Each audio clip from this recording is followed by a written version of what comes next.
প্রশ্ন ১। জান্নাতে যাওয়ার পর জান্নাতীদের জন্য পরিবেশন করা প্রথম খাবার কোনটি হবে? ক। জান্নাতের মধু ও দুধ। খ।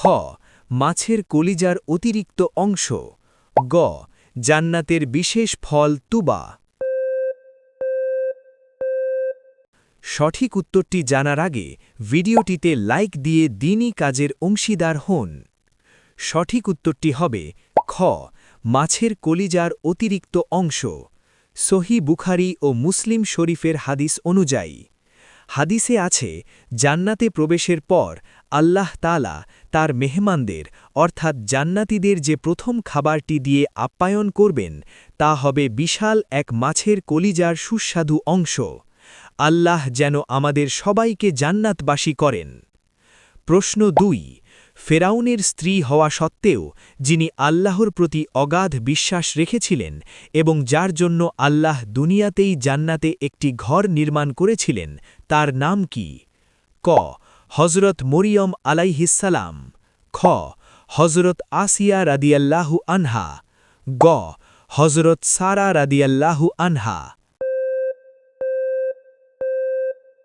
উত্তরটি জানার আগে ভিডিওটি শেয়ার করুন। একটি ভালো কথা শেয়ার করাও সদাকা।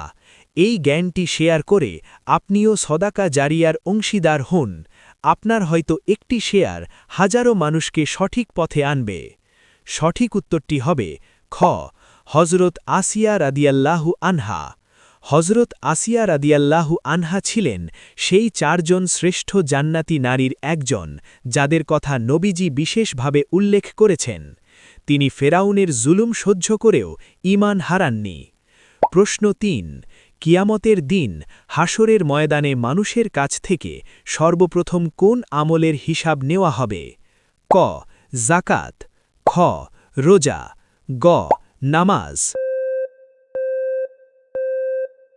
আপনি যদি সত্যি ইসলাম সম্পর্কে আরও জানতে চান, তাহলে চ্যানেলটাকে সাবস্ক্রাইব এবং পেজটাকে ফলো করুন।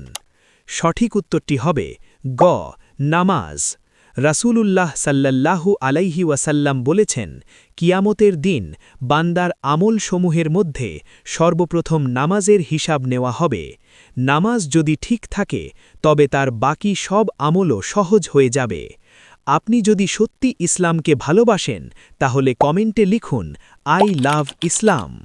আপনি কয়টি প্রশ্নের উত্তর দিতে পেরেছেন কমেন্টে জানাবেন।